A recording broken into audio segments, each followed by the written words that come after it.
So this video is going to be about the complaints that have been levied against Dr. Jordan Peterson.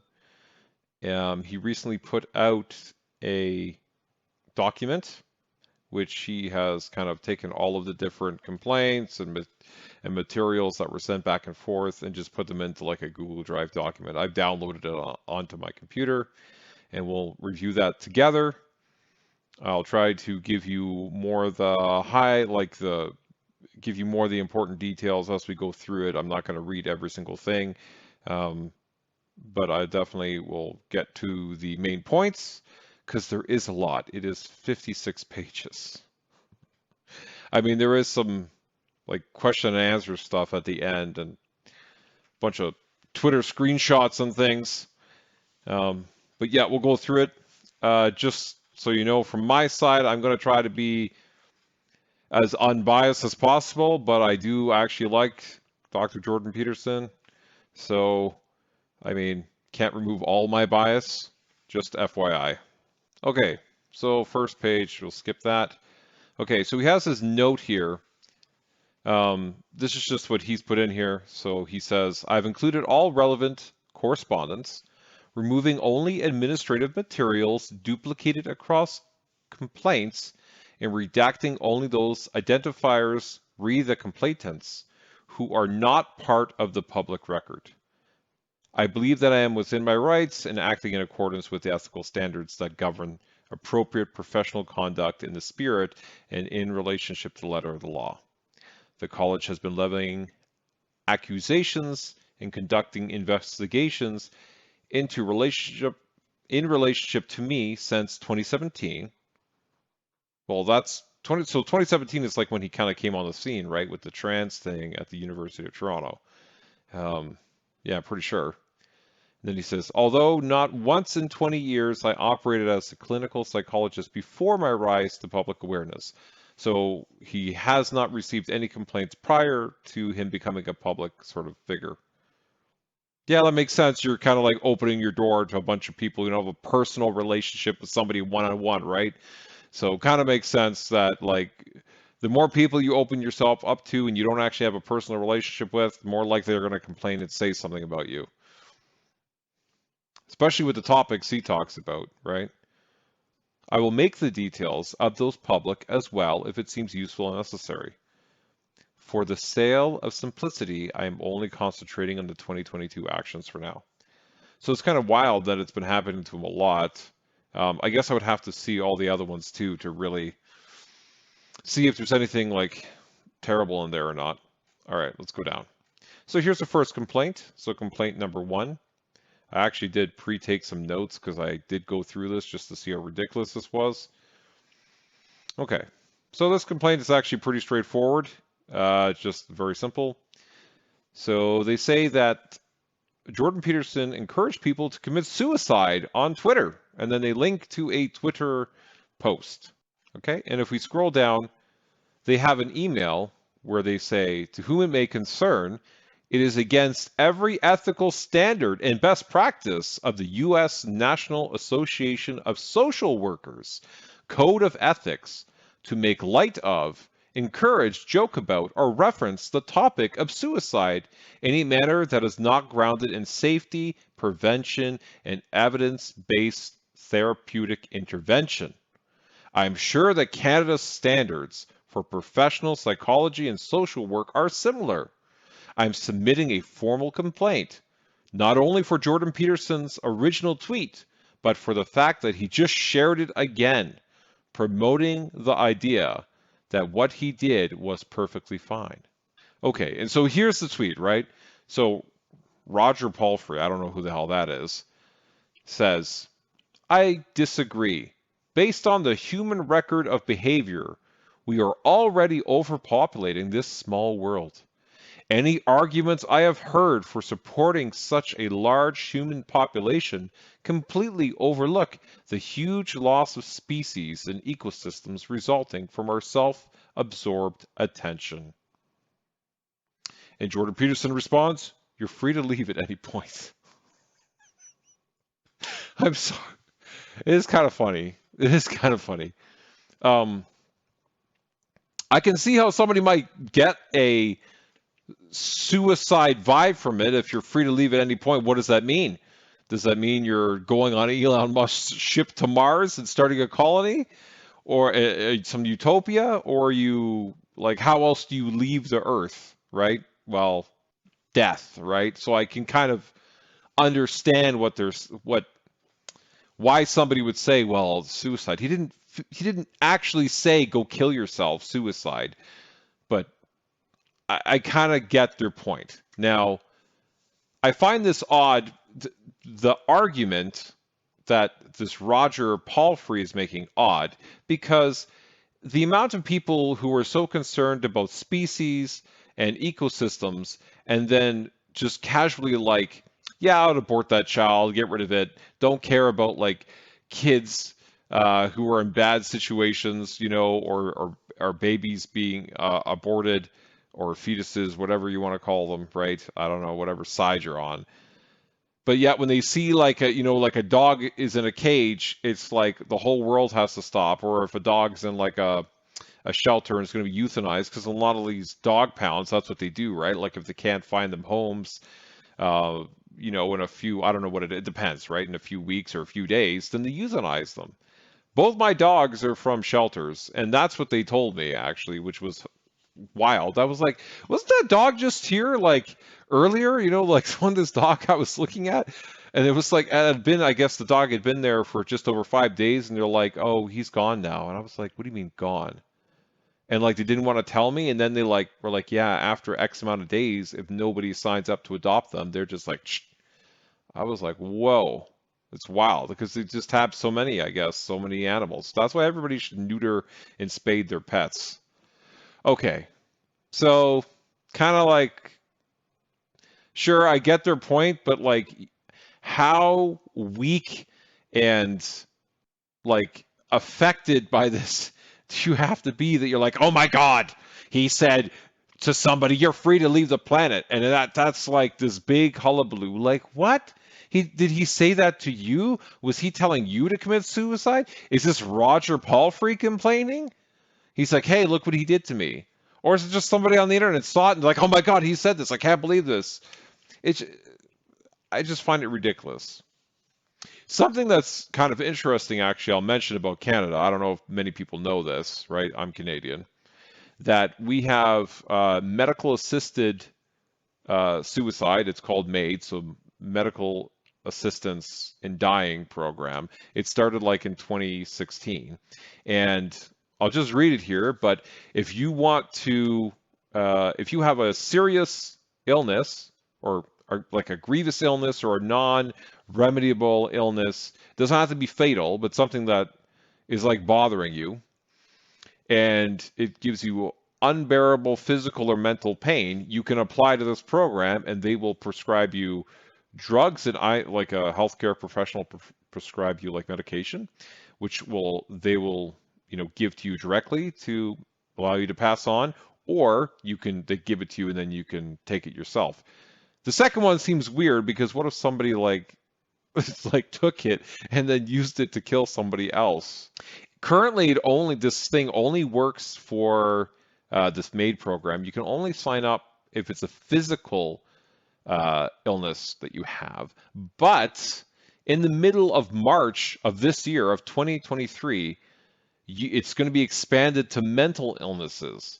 So if you have a mental illness and you feel like this is causing me X amount of pain, or I just hate this experience I'm having, you can literally apply to this program and they will help you end your life. And it's normal. They will allow you to commit suicide, like they'll help you commit suicide. I'm just thinking about like there's a lot of people who are like cutters and stuff, and like, what's the point of life, that I just feel like that will apply and take this offer up. Going back to his tweet, I don't think this is that big a deal. I think this somebody's just being like, I don't know. I don't want to say a Karen, but it's kind of like that. Okay, scrolling down, he's responded to, I guess, the complaint being sent to him. He's telling them to go ahead and investigate. He doesn't really want to defend himself, basically. He's got too many followers on social media that there's so many people there. I mean, this is bound to happen, kind of thing. So he's just basically saying, do whatever you want. That's what he ends with this email.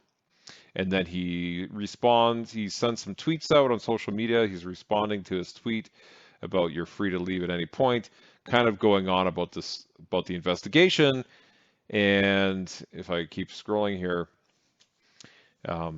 that he even says at some points there, you can take your license if you must. So he was almost thinking about not defending himself, which is kind of changed now. Now he's talking about defending himself in these latest podcasts. So, but at this point, it just seems like he's pissed off. He's like, if anyone thinks I'm unethical and blah, blah, blah, just go here and complain about me, which is the College of Psychologists of Ontario.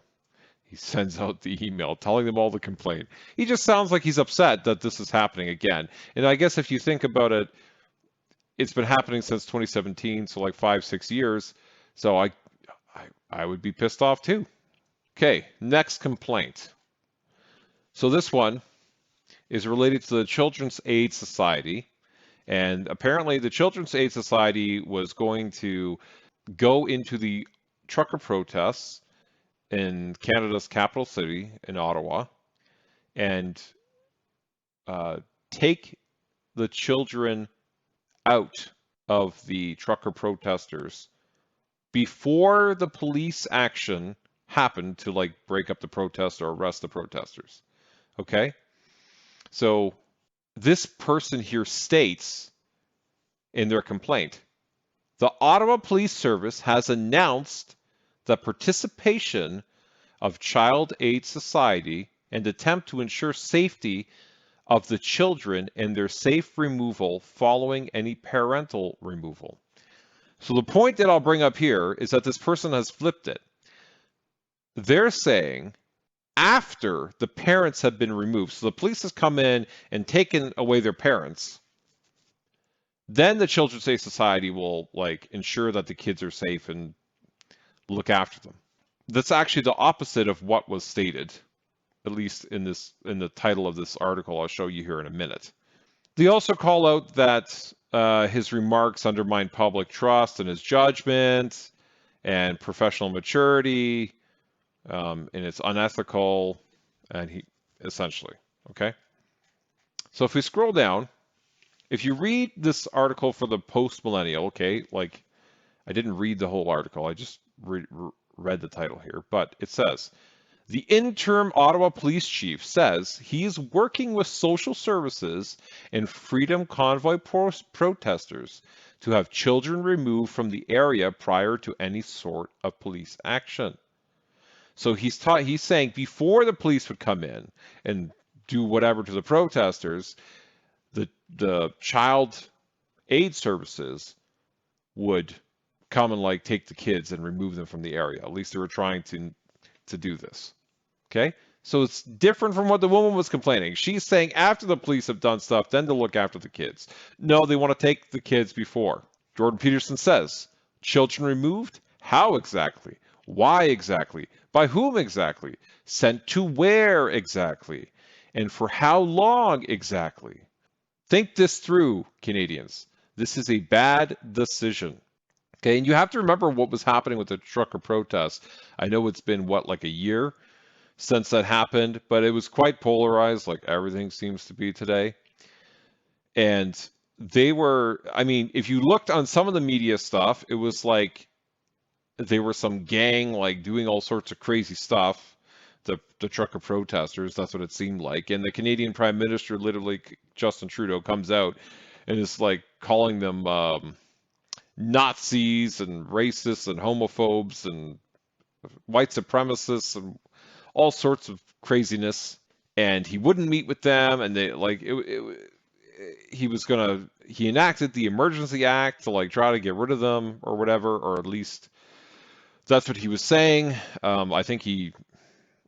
It didn't really go, like he got the Emergency Act enabled, and then a couple days later, it's like he didn't even need it, and it didn't really do anything. Like he did nothing with it. But anyways, they use their normal means to like clear these blockades that they had from the U.S.-Canadian border. But if you think about all of that, right, and then you think about some of the other side, what we were saying, which it was like almost like a block party, which I mean is annoying to those businesses, and from the trucker side, it seemed not nearly as bad as how the media made it. So I don't know. I don't think this is that bad. I think this is a disagreement between this woman's opinion and his opinion. And I don't see how this is any sort of issue, why it's any sort of issue against this license at all. Okay, let's go to the next one. Okay, so here they're just listing, this is like a huge report that they filed with a whole bunch of tweets. So they just list table of contents of what all the next complaints and things are going to be. Here they give a high-level summary of all the complaints. I'm not going to go speak about that because we'll just go to the actual complaint and look at it. They talk about some issues that he might be disgraceful, dishonest, unprofessional, and he seems to be providing information to the public that is that could be inconsistent with professional standards and policies and ethics. And they specifically mention that what he said in this Joe Rogan Experience podcast, which I think was like his first podcast he did there. I remember the one he's talking about because I was also shocked with the things that were being said about him, or that he was saying. Not shocked like I was mad at him, more like shocked like, yeah, that's like he was laying down some truth or some big thoughts that were, made me think a lot. Okay, next complaint here. So this is complaint number 3. We've already done 2. So this one is specifically related to the Joe Rogan podcast, so 4-hour-long interview. And this person has literally, if we scroll down a bit, they've literally sat there and said, for each of these timestamps, they've watched a 1 hour of the video, and they've gone and put down timestamps like 0 to 7 minutes, multiple statements about climate science, statements which do not even appear to demonstrate how predictive and explanatory models are arrived at in psychology, let alone climate science. 10 to 12, talking about marine life, and it's like 12 minutes, beginning references to poor people. How is this appropriate language? 15 minutes, recommendations about nuclear power solutions. And their kind of thing is, he's a clinical psychologist. Why is he talking about things outside of his wheelhouse? And by the fact that he came on the podcast saying that he is a professional or a clinical psychologist, he's there in a professional manner. So whatever he says is based on his profession. And he didn't come on being like, oh, I'm just a citizen or something. So now they're associating that everything he says relates to the profession of a clinical psychologist. This person is concerned about his mental health. They mentioned that in this thing. They think that he should be speaking to a psychiatrist himself and should potentially be admitted to an institution for mental health. Like, this person is so appalled and finds him such disgrace, which they actually say in this. It's so long, I'm not going to read it all. That they have broken down 1 hour, like the first hour or whatever of this podcast, to talk about like pretty much everything he said in an hour and be like, no, how could he say that? Like everything. Like, just look on the screen. All these timestamps, 12 minutes, 15 minutes, 24 minutes, 26 to 30 minutes, 35 to 38 minutes, at 39 minutes, like at 40 minutes, 46 minutes, 50 minutes, 60 minutes. Like, oh my God. At 47 minutes, monkeys. They were not stressed. You can tell because they won't run out if you open the door. They're sitting there like, well, just because an animal is stressed doesn't mean they're going to run. They can have a fight or flight reaction, which might mean they might just sit there and try to fight you off or be too scared to move, or they might run away. The amount of effort this person put into this is crazy. It actually reminds me of something my parents and my relatives did. So I don't know if you guys have seen this commercial. It depends where you live, but like I don't know what it was, like 20 years ago, something like that. Maybe more than 20 years ago. There used to be a commercial for Eggo waffles, okay, on TV. And my mom loved to watch soap operas during the day. Young and the Restless. So this commercial for this Eggo waffle would play during her soap opera time.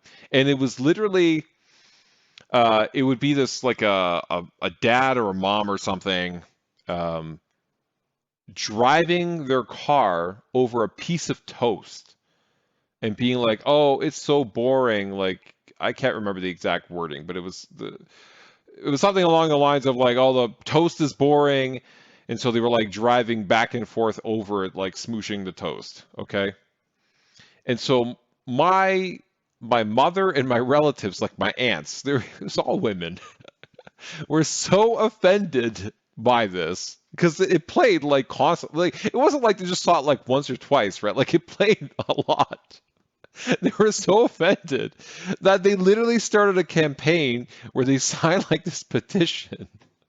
It got a whole bunch of people to sign this petition. There was like, I don't know, like 4 or 5 of them that got together and then like got a bunch of people to sign a petition to have it taken off the air during, I think just during that time. I don't know if it was taken off the air completely.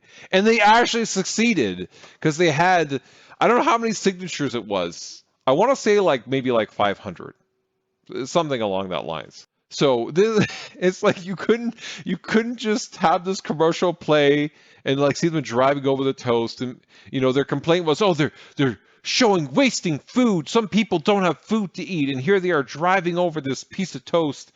Somebody could be eating that. Oh my God. They couldn't just leave it be. They had to like start this petition and get this thing taken off the air. Anyways, that's what this woman reminds me of. And it's a woman. Well, I think it's a woman. I don't know. It sounds like a woman to me. Maybe it's not a woman. It just sounds like a woman complaint. It might not be a woman. Okay. I don't know who it is. All right. All right. Next complaint. Oh, no, sorry. This is the email where they're filing the complaint. Okay. Sorry. Never mind. Okay, so here this is some tweets that he sent, which is for a later complaint. It's just out of order. So there was another complaint about him making public health restriction, talking about public health restrictions and the COVID uh, policies and stuff that Canada did, right? I guess I say Canada because he's Canadian. I don't know. He might have been talking about the states as well, but. He says he's responding to Ben Shapiro, who says, cloth masks are ineffective against Omicron.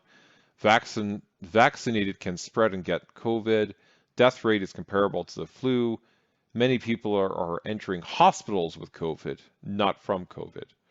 And so Jordan Peterson responds, enough already. Time to stop. Stop the masks. Stop the lockdowns. Stop the petty power mad hysteria. People leave people alone and let them get on with their lives. And then he also says another one here in response to our Conservative Party leader here, Pierre Poilievre.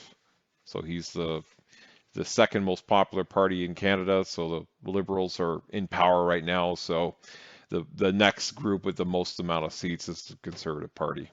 So Pierre Poilievre sent something out about COVID saying, COVID has become a never-ending excuse for power-hungry authorities to replace our freedom with their control. Enough. Reopen our businesses, let our truckers drive, and restore freedom for all. Jordan Peterson responds to that, and enough enough COVID mandates, drop the damn masks and the idiot rules and get on with life today. Okay? I mean, he's talking about the COVID stuff. He's allowed to complain about it. He's allowed to have his opinions. I don't see how this is any sort of ethical thing either. Okay, next he has a comment against Gerald Butts. This is also related to a different complaint. I don't know, it's just out of order. This gives me a little chuckle every time, says Gerald Butts. And he worked in our federal government. I don't remember what post he had. I think he was like an advisor to the PM, something. I don't remember what his position is. And Jordan Peterson responds, "You're also a prick."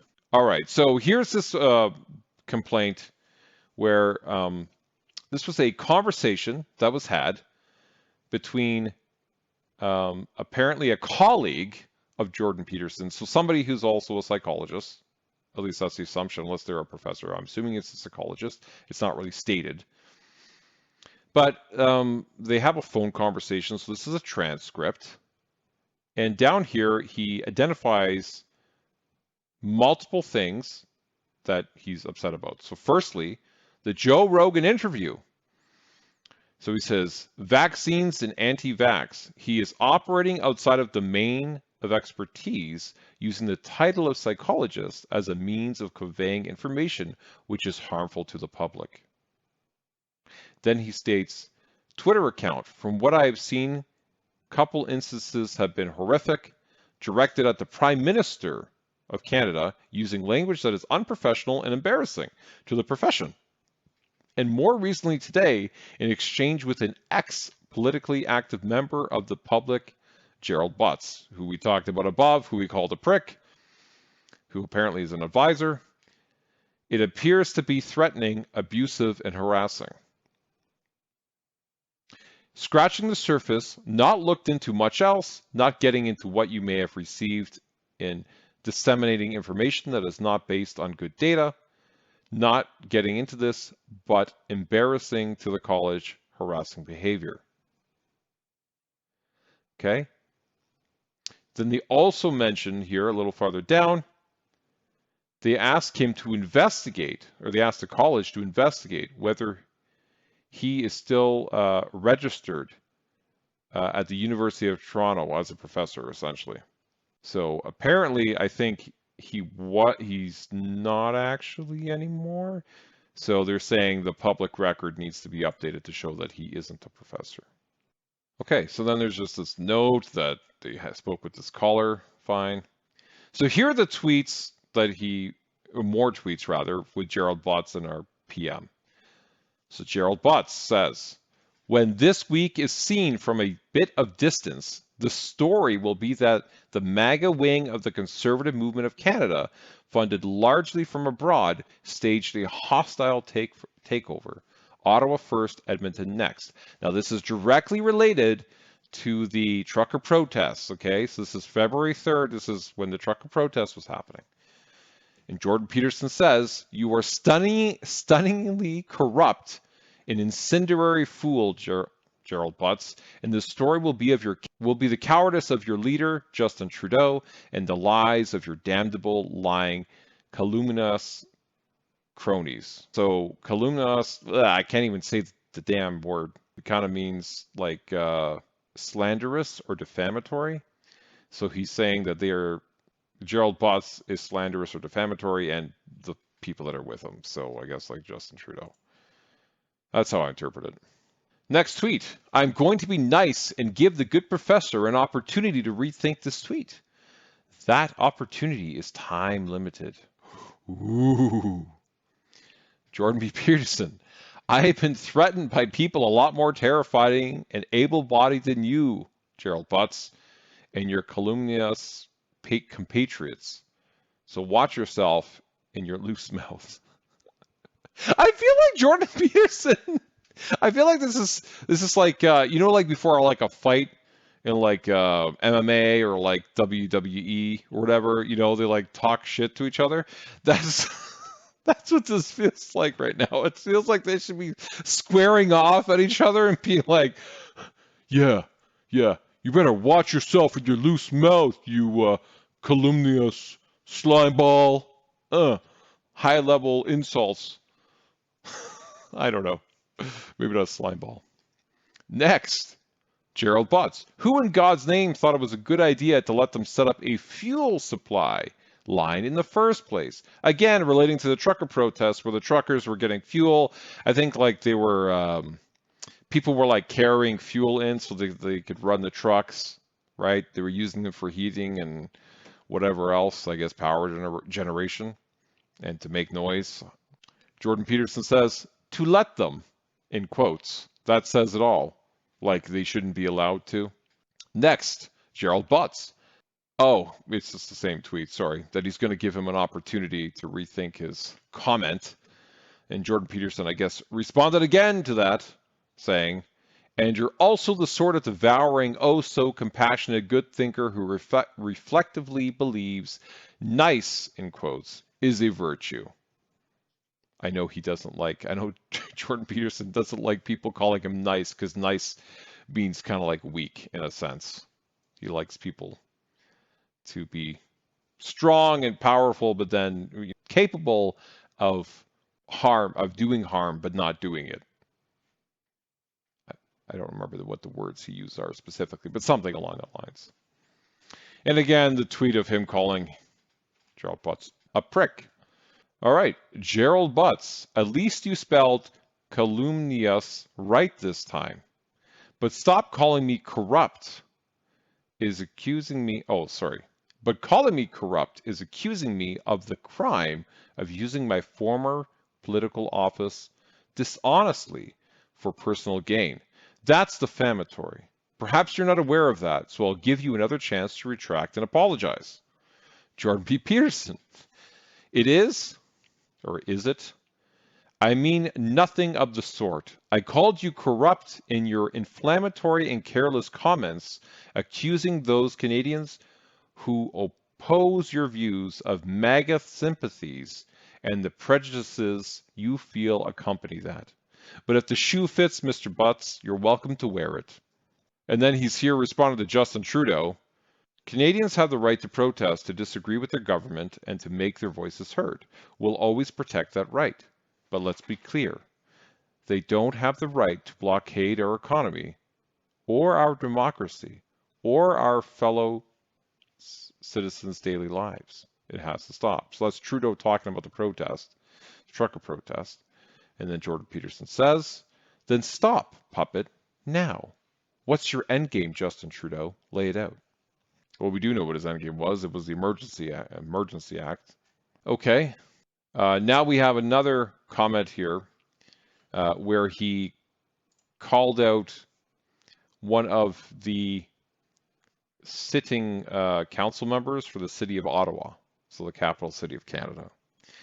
So she had tweeted, we are out on Bank Street in Centertown where it feels peaceful. Hashtag breathe. Hashtag stay safe. They're not wearing any masks. They're just out there. Bank Street is pretty nice. Yeah. Nice place. Good food there. Jordan Peterson responded, you appalling self-righteous and moralizing thing. Now, why this is important? Because she has they, them pronouns in her. Oh, I just messed up. They have they have pronouns in their Twitter handle. Oh God. I'm totally banned now. I'm getting banned. I'm getting canceled. Okay, and then he called them a thing. God, this is so hard to talk. It's so hard to talk this way. Okay. Called them a thing. That sounds weirder when I say that. Called them a thing. Okay. And then they tweeted, I'm going to guess he doesn't care for my pronouns either. Why did you assume his pronoun? How do you know it's a he? How do you know he's he? Never mind. Okay. Here's another one from Shanti Shakti. I don't know who this person is, but tweeting to the College of Psychologists, where Jordan Peterson says, Nazis, white supremacists, these simply do not exist in Canada. There is no culture of such things in Canada, political or otherwise. I don't know. I certainly haven't really seen any that I can think of, like Nazis or white supremacy stuff. It's only when I go to the States I see that kind of stuff. But we did have slavery in the country, and we did have killings of Native Americans via the residential schools, and there was I can't remember the exact name of in the Atlantic provinces. I don't remember if it was like, I think it's Nova Scotia, I want to say.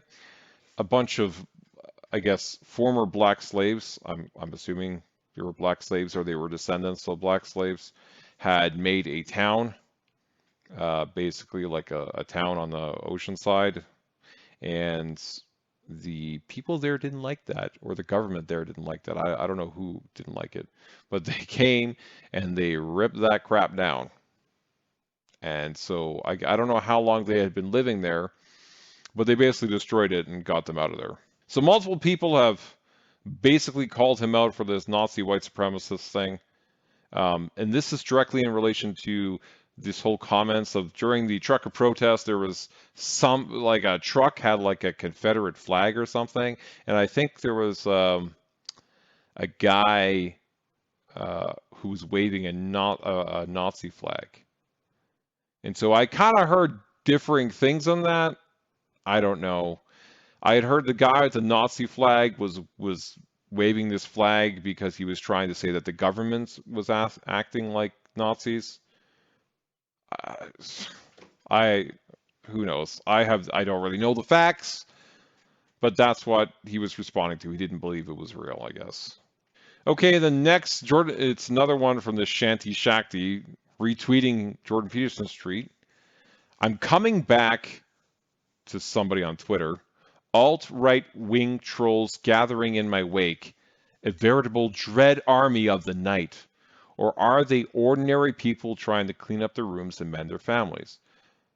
So a lot of people might be aware that Jordan Peterson generally he's trying to help people who are disaffected, right, and make them have or help them have better lives. And you've even seen him on the Pierce Morgan show, Uncensored. What is it? Yeah, Uncensored, where he was crying because people were attacking him about the incels, the fact that they were calling him like some leader of the incels or whatever. So they were calling him the leader of the incels, and he was saying, why would that be a bad thing if I was trying to help them? So he's kind of kept a similar thread throughout his career, life, etc., where he likes to help people who are downtrodden. And he's talked about personal stories there. So I don't really think this is that bad. I don't know why somebody would be appalled by the fact that he's saying he's bringing alt-right wing trolls there or gathering them at his lectures or something, right?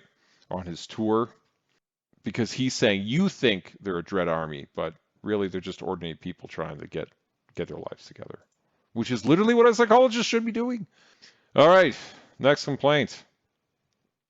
So this is specifically due to online bullying of the Sports Illustrated model, Yumi Nu, and that she's only 24 and he's hateful, racist, and misogynistic. How is he allowed to stay registered? Another tweet on the same thing. So this person is saying that him making fun of fat people is telling them, like, by telling them it's not attractive, is actually incredibly dangerous and irresponsible. He is going to increase eating disorders, self-harm among these individuals, right? Like they're going to do something bad to themselves among these individuals and the Canadian youth. So they're saying it's quite cruel and he's this mean guy, basically. Next, there's complaints about his comments toward the transgender actor, uh, act, uh, I guess actor now, Elliot Page, right? Previously Ellen Page. So basically, they're saying that he's harassing her and that he's transphobic and that he disregards how his words affect people and also may cause them harm. So you can see a similar thread between the thing with the model of Sports Illustrated and transgender. So there's actually multiple complaints about that. Here's this tweet about the swimsuit illustrated. She's actually kind of cute, you know. I don't like this picture. I think she's got a cute face. For me personally, yeah, I think she needs to lose weight. Like I used to be very fat. I lost a lot of weight. I've lost over 50 pounds. I'm continuing my weight loss journey. I want to lose another 50, and then I will be really good. I put up some other pictures that you may like on the screen. You can see in those that a little bit more clearly like what her body type is. It's not for me, although I think she has a pretty face. I think she is cute. So here he goes on to say, sorry, not beautiful. No amount of authoritarian tolerance is going to change that. It's a conscious, progressive attempt to manipulate and retool the notion of beauty, reliant on the idiot philosophy that such preferences are learnt and properly changed by those who know better. But don't let the facts stop you. And then he links some articles. Rage away, panderers, and tell me you believe that such images are not conscious and cynical manipulation by the oh so virtuous political correct. Yeah, I think I kind of agree that saying it online and saying it's not beautiful, like you might just be with your friends and be like, you know what, dude, like I don't think she's, you know, I don't think she's good looking. Like I think she's too fat or whatever. But then like really magnifying it in a tweet like that when you got like so many people following you, it's kind of like, I don't think it's in good taste. It's kind of, I mean, I know I'm saying it in a YouTube video that I wouldn't be so interested with her. That's fine. I mean, she could do whatever she wants. But I think maybe the way he said it, I don't know. It's tough. I kind of get like it's not nice. It's definitely not nice. Okay, next complaint. All right, so actually these ones are just more about Elliot Page, so the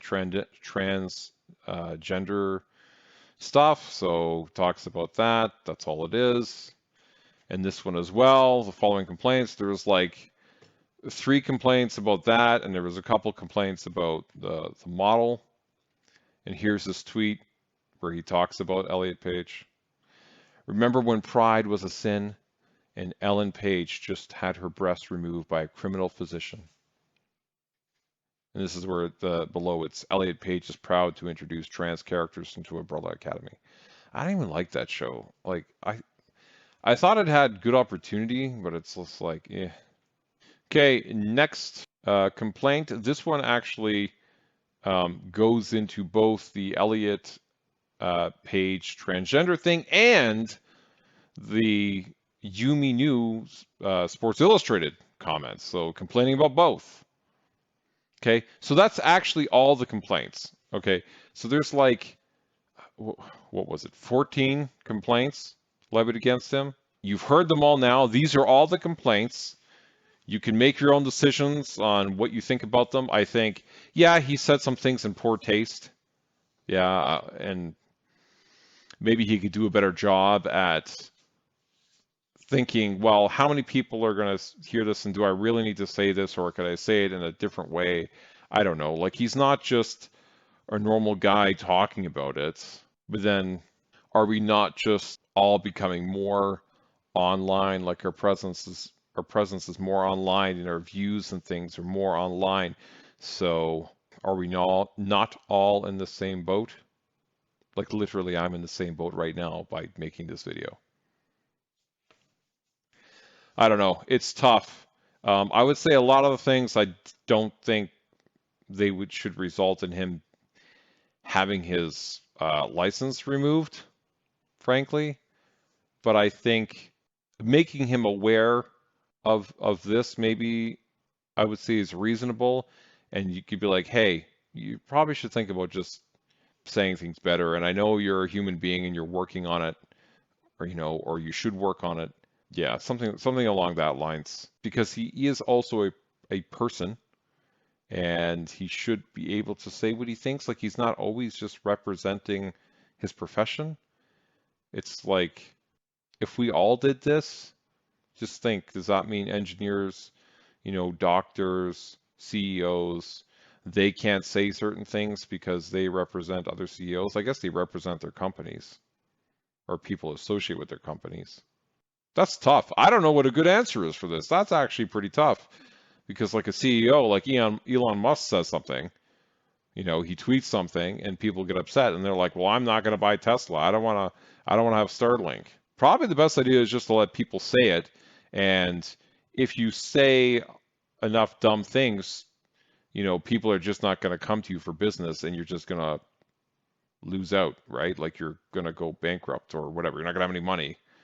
So, I mean, people, I guess you're online. There's all sorts of weird people. Like literally the other day on Twitter, I was getting messages from a guy saying, he started off like, hey, how are you? And I was like, yeah, I'm fine. I thought he wanted to talk to me about something. Then he's like, do you love me? And I'm like, no, why would I say I love you? And he's like, well, I love you. And I was like, oh, thank you. And then he sends me like nude pics of him naked and wants to have sex with me. So, I mean, there's those type of people. So why wouldn't there be people who are going to get upset and then like complain? I mean, there's weird people all over, and people have different variants, different tolerances to things. But I just think, like, why not just not, like, read his Twitter?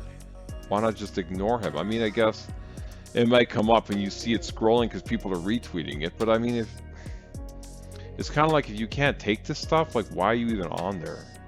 It just feels like somebody who probably shouldn't be on social media. Like, I had no social media for a long time. I have Twitter again now. Like, I wasn't using my account. But I don't have like Instagram or Facebook because I don't want to. It's like it's a waste of time. I don't want to deal with this crap. I think maybe a lot more people should do that, and their lives would be better because now you see things from people all over the world talking about all types of things, and then you get mad. It's not good. All right. Thank you. Like and subscribe. Hopefully, we learned something here today about what's going on, and it was somewhat informative. Probably pretty long, though, too. So thank you.